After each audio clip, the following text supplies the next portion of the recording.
Unmeasured is not a traditional tutorial. It's more like a micro course in versatility. This is meant to be a confidence builder and idea booster. This is shooting from the hip baking at its finest. If fast-paced videos that get directly to the point are what you're after, then you best keep on scrolling. However, if you want insight, tips, and whimsical storytelling from Amanda, the owner of Do What Desserts, a food truck and bakery with decades of experience, then you're in the right place.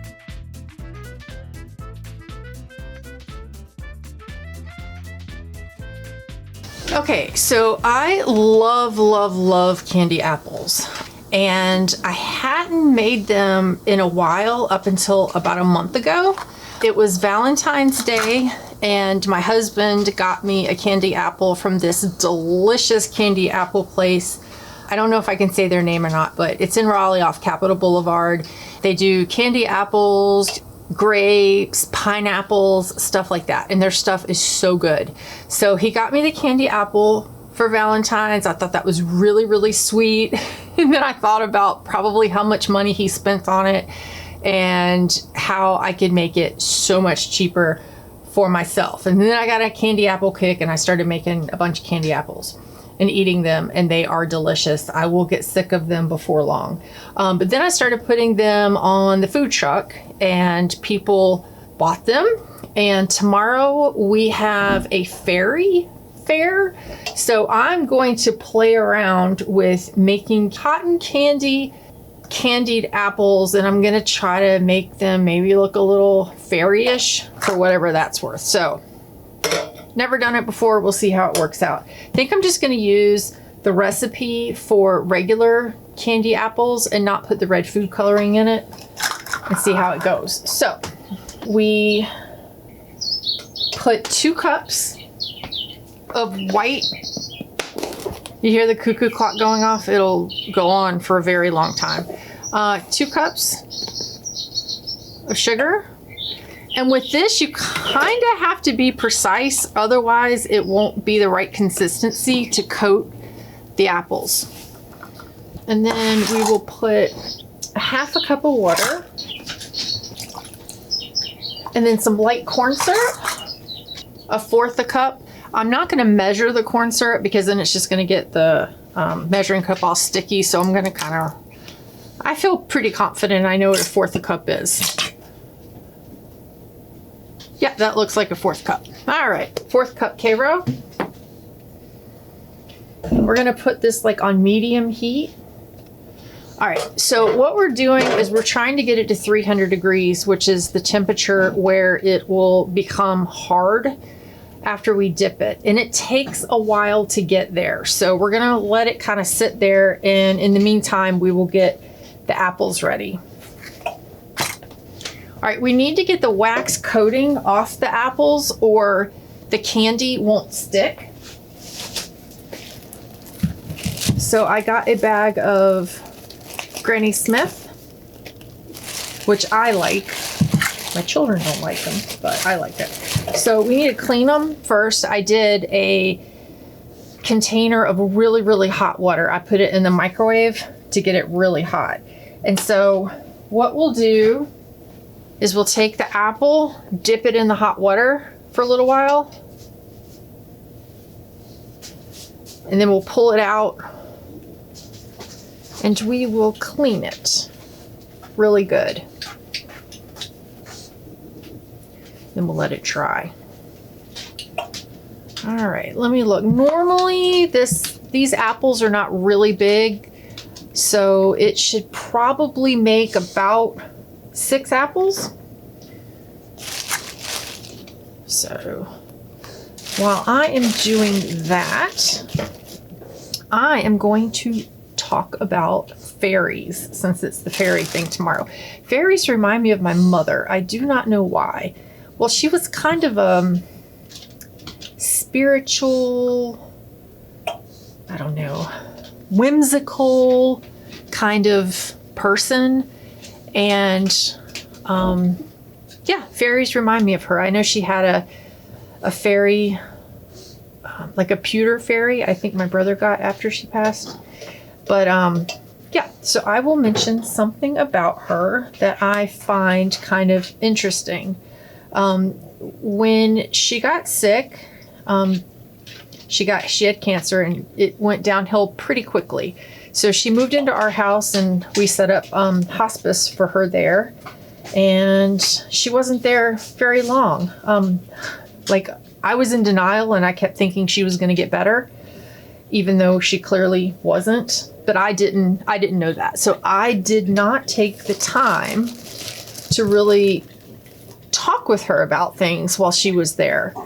You know, thank her for all she did and let her know how much she meant to me. I didn't do it. I don't know why I didn't do it.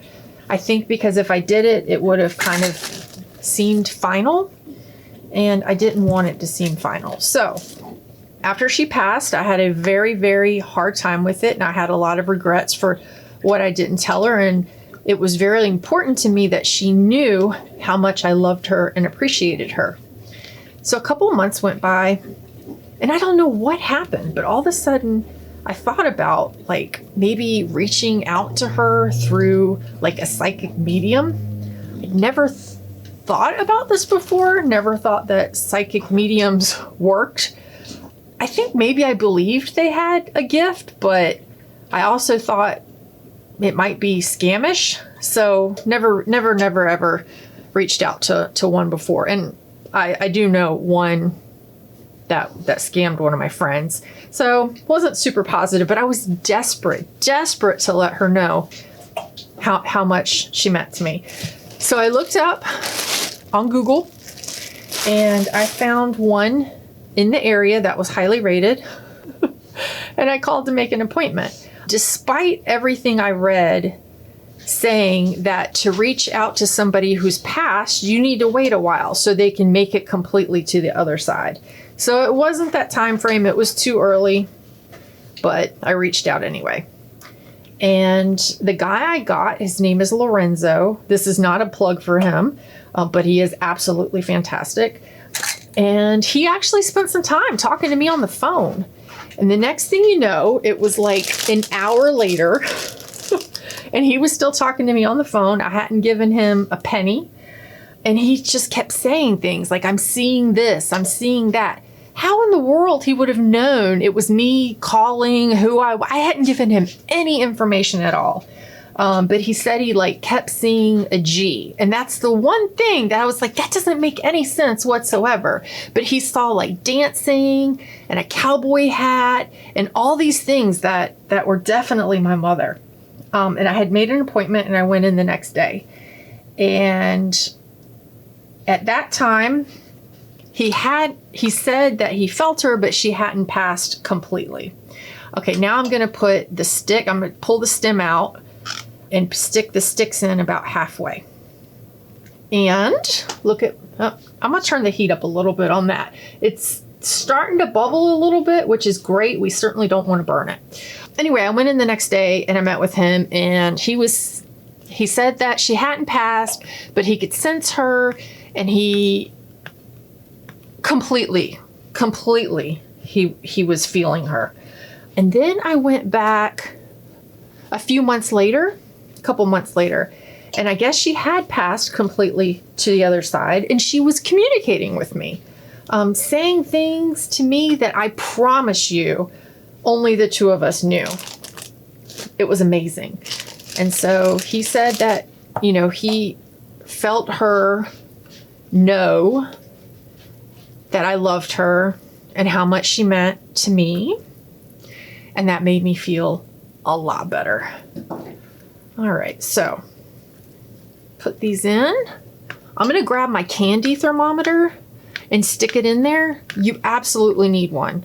You can do an old-fashioned one, which is what I have. I have a digital one as well, but I like the old-fashioned better. Okay, here we go.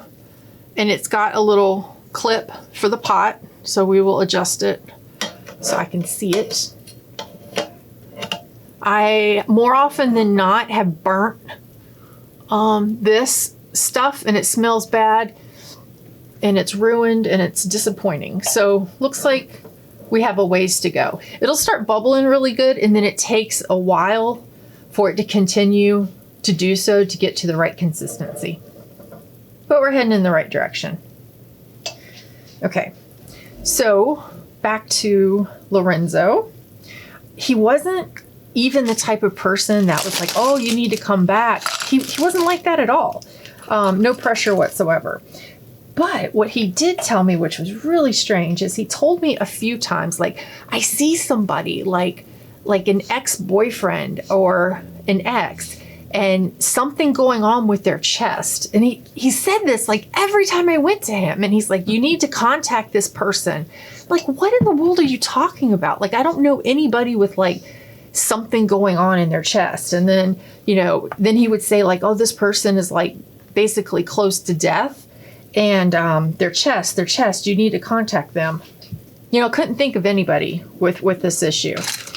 But then, lo and behold, unfortunately, this guy that I was super, super close to, wonderful guy, but we hadn't talked in a really long time. We had a little spat kind of thing, and hadn't talked.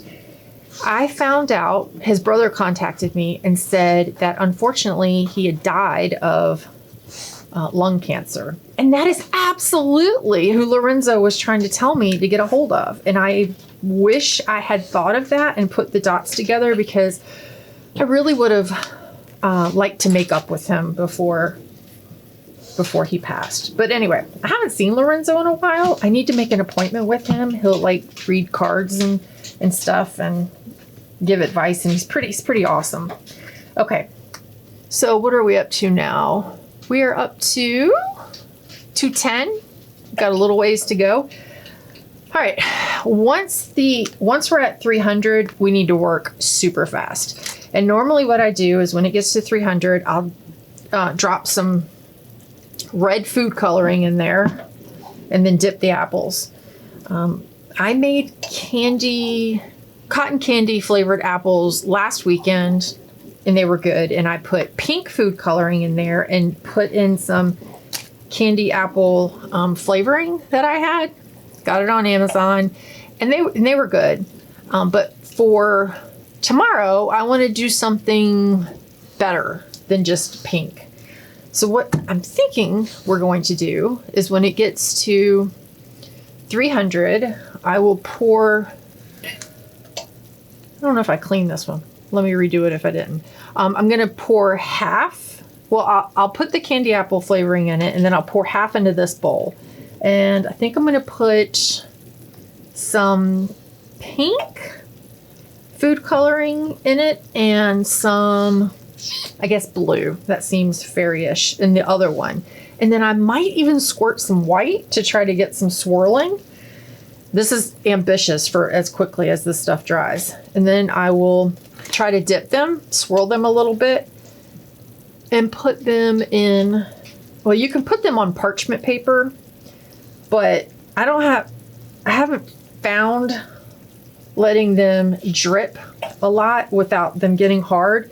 So I got these silicone, I don't know what they're originally for, but they work pretty well with size. So I normally dip the apples and then stick them on here and not put them too close together. So I've got 3 of them, so they don't, if they stick together, once they get hard, if I pull them apart, it'll rip the candy off of them.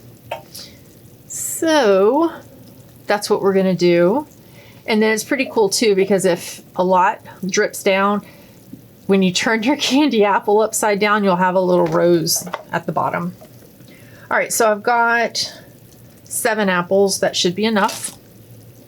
We are up to 240. And I don't want to turn the temperature up anymore. It will get to 300 on its own, but at this point, if I turn the temperature up, it's just going to burn it. So I'm just going to have to be patient. Might take a few more minutes, so I'll come back and check on it. Okay, we are approaching the 300 mark. So in order to save time, once it hits 300 and we have to move super fast, I'm going to go ahead and put some food coloring in the second bowl. So the second bowl, I'll do blue.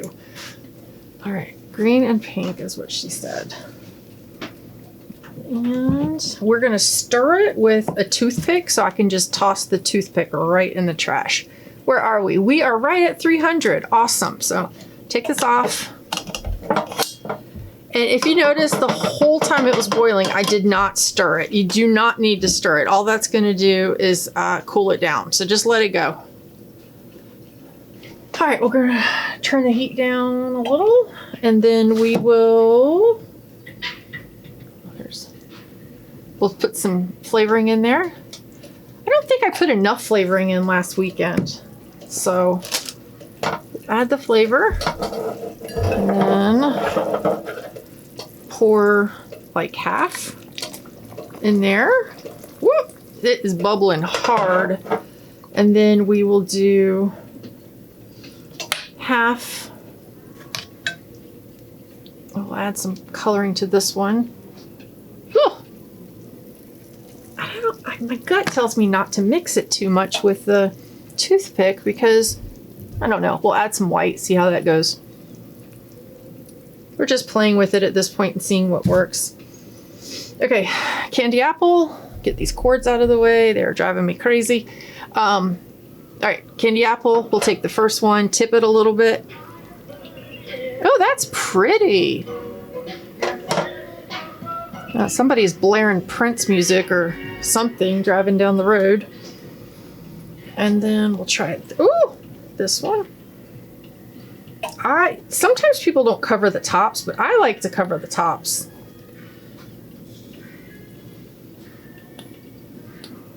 Okay. Actually, that turned out pretty good. I don't think I needed to let it drip just a little.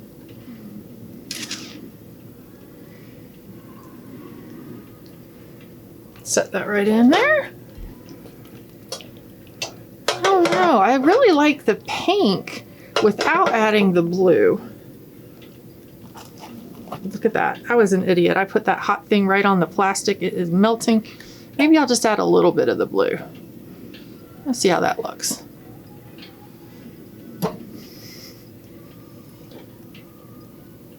Shake it off. Pop it in. All right, keep going. Okay, next time I think I'm going to do the blue one first. See if that makes a difference. Yeah, I don't know. I don't like that because the blue covers up all that pretty pink. Let me do a little pink. Try not to contaminate it. Oh, that looks nice.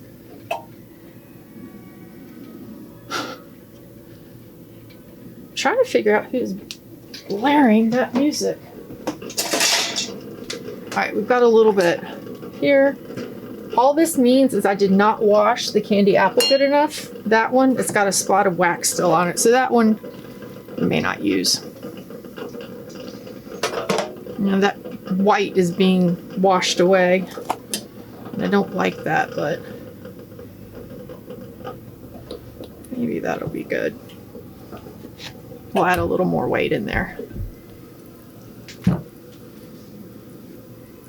Drop it in. Okay, this time I'll do the blue first. That is so pretty. I mean, I don't know. Let's just add a little pink to that and see how it goes.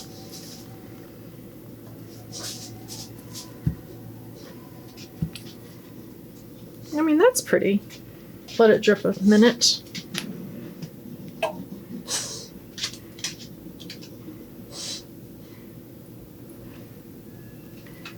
Okay, I think I'll do that again. Turn the heat off completely at this point because it is just going to burn up otherwise. Okay.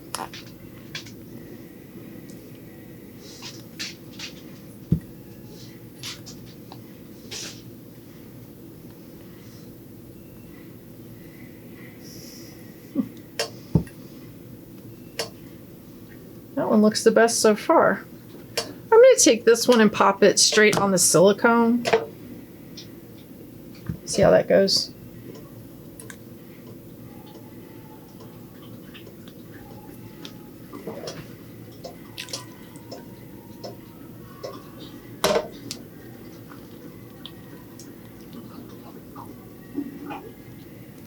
Some more blue on there. Ah! Starting to cool, which means it's not sticking very well. So we are about at the end of what we can do with this in 1 second. The one that didn't stick too well, I have not, oh, see how the rose, it like makes a rose at the bottom, which is pretty cool. I'm going to redo the top of this one and see if it'll stick now. It may or may not. Let me go ahead and just combine everything.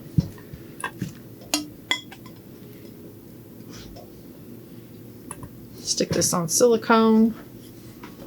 Okay, let me try this one again. May or may not work. We'll see. We've got nothing to lose because it wasn't going to work otherwise. Okay. Yep, it worked that time. Very pretty. I was thinking about adding sprinkles to this, but I tell you, it is not easy to add sprinkles to these hard sugar apples because they dry so fast. So normally when I do add sprinkles, I have to have my son help me. And it's like I dip them and then he quickly adds sprinkles. But a lot of times that doesn't really completely work either. All right, this one, maybe it's got a couple little open bubbles there. We'll see if we can use up some of this to close them up.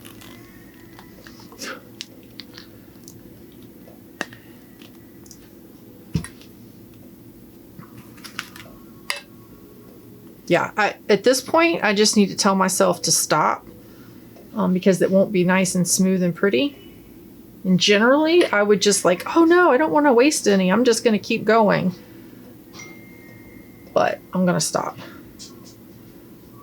And I didn't waste that much, so we ended up getting 7 apples out of it. I'm happy with that. Now, the game plan is it should harden in 10 minutes because we did let it go to 300. That's the hardening stage. Oh yeah, it's already, this one I just dipped a minute ago. It's already hard, so it'll be good. I'll come back to wrap them up. Okay, it's been about 4 or 5 minutes. They are completely ready. You can get these candy apple bags and the sticks off Amazon, and they come with twist ties. They're really, really cheap. So yeah, that's what I do. And I did find this candy apple that I made a few days ago because it looks delicious and I think I'm about to eat it. But this candy apple has caramel white chocolate and rolled in pecans. So I don't really like milk or dark chocolate. So this one's perfect for me. There's so much fun you can have with candy apples. So wrap them up good. I mean, you don't have to put them in these like fancy bags with twist ties. You can just put them in a Ziploc bag, but definitely keep them in the refrigerator and they'll keep a couple weeks. Just to compare, this is the one I put directly on the silicone, flat bottom. And this is the one that I put in the little silicone containers. It has a really cute rose on it. But either one worked fine. Hope you enjoy.